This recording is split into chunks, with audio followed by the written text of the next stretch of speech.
listen, like it really seems like the pandemic broke people's brains. Like that is literally where we saw people flip like this. Like, yeah, there were the bits and pieces post-Trump, but 2020 is where people really flipped their lid. You can just look at the list of people who completely are different than what they were. I mean, Russell Brand's in that group. Again, he never was like Mr. Progressive, but he wasn't like this. You know, I was shocked to see Jimmy Dore change so much in 2020. Jimmy Dore went from spitting on Alex Jones to becoming Alex Jones. Yes, I mean, to attacking me with Libtard 01 and outing himself. I mean, Matt Taibbi. That turn had gone on for a while, though. Let's not pretend COVID broke Jimmy's brain. I was going to say Jimmy's been on this trajectory at least since 2015. It's just needed a little push. Yeah, dropping little sprinkles here and there. Yeah. A little Matt Taibbi. Matt Taibbi's another good example. What the fuck happened there?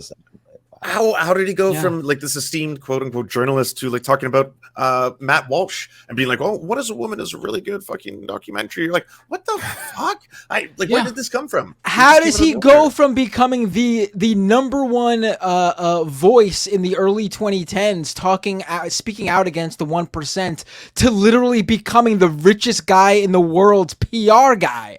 I mean, you got to be kidding me. Like, yeah, exactly. And denying it over and over when asked. Like, every single time, it's like, no, that's not what I'm about. No, I'm just doing my job. The Twitter files. It's like, what the fuck? There's a lot of people who flip. Wow. Yeah. I'm thinking, you just reminded me of some of my friends who used to be at The Intercept. I think some of them might still be at The Intercept. Of course, Glenn Greenwald. That's Glenn Greenwald, right? Zaid. These were guys that like really had great critiques and analyses back in the day, and now they're falling over with fascists. Now it's like, where are we going here, America? It's like I don't get it, but I do, right? It's like, you know that there are financial incentives here. Like there are financial incentives for me to be the gay guy that tells Republicans on Fox News that it's not homophobia. It's not bad to question, to critique, trans people in women's sports. There is a financial incentive. So, but to me, what is shocking is that, like, you would think, especially like, because I followed a lot of these guys, based on their critiques, they would not have been susceptible to that, right? Right. But you can tell that they were never rooted in ideology. They never had the capacity for self-reflection. It's just all about chasing that grift. And honestly, audience capture is a hell of a drug too. I think part of that maybe they was just they inadvertently kind of got roped into it, where you say one thing, you get the applause, and you kind of back yourself into this corner, and you can't back yourself out. I think that's also part of it. That's a dangerous phenomenon right there, what you just described, Mike. Because you sometimes as a host, you don't realize that you're doing that. And if you don't realize that you're responding to the audience, your audience will take you to some crazy places. Yeah. They can box you in, and the second you get out of line, they bark at you. I mean, we saw this kind of in real time with Jimmy Dore, where in 2021, he had a good take on critical race theory, and he got ripped to shreds. That's when you could still see the dislikes, ripped to fucking shreds, and he never made that mistake again. So, like, your audience, if you start to really, like, you get a lot of views if you pander to reactionaries, right?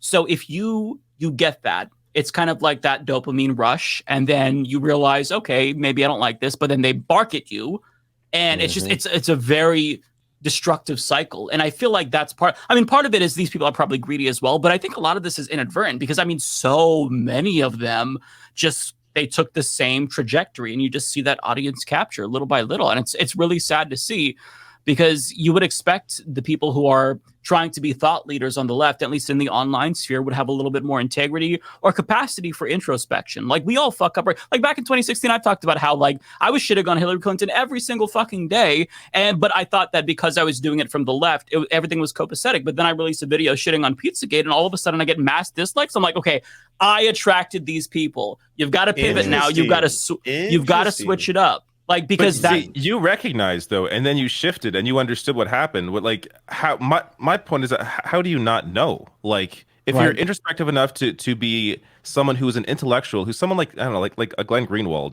who has done some good work, has a history, or Matt Taibbi, how do you not know that you have changed? They have to have known. They have. That's kind of what I'm asking about Cornel West too. Like, it'd be a lot easier if we just accepted that people are not quite a lot of people are not quite what we idealize them to be. And I think like in the sense of Cornell, like that was something, and I said we unpacked this on Saturday. There's a lot of things when we have respect and reverence for a person in a certain capacity, that does not mean all of us are fully aware of the wealth of their opinions and the magnitude and the rate. We're not. I respect Cornel West, but I can't tell you every part of his philosophy and school of thought. There are things that have always existed that would align very much so with some problematic things. There are a lot of Black people of yesteryear that are conservative in certain respects. He identifies as a libertarian in some respects and all these different things. The cooking is there. It's not, this big confusing thing. And as it pertains to the rest of these white people that are famous on Twitter for grifting and switching up lanes, they're insincere. I've been saying this since episode fucking 1.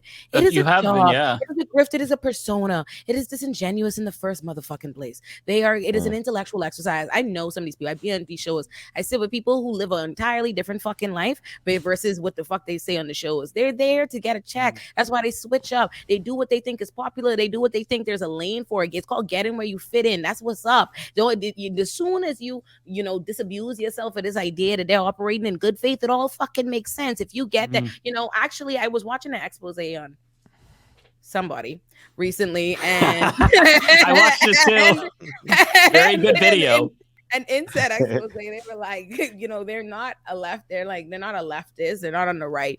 They're political. They believe in this. Like they believe in that's what it is. And that's what it is exactly. And but they believe that's what they believe in, like a lane for themselves. There were always people like that. I remember that in undergrad, there would be people like Black people who don't fuck with Black people like that, but they see the Black student union leadership or some Black sorority or Black fraternity as an opportunity to, carve out a lane because that allows them to be the Black person in these white rooms or whatever type of thing they're trying to climb to. People do it all the fucking time. The world is full of social climbers and people trying to, hit a lick. That's all it is. They're a bunch of white people being disingenuous. That's it. They're full of shit. They're not intellectuals. That's all it is.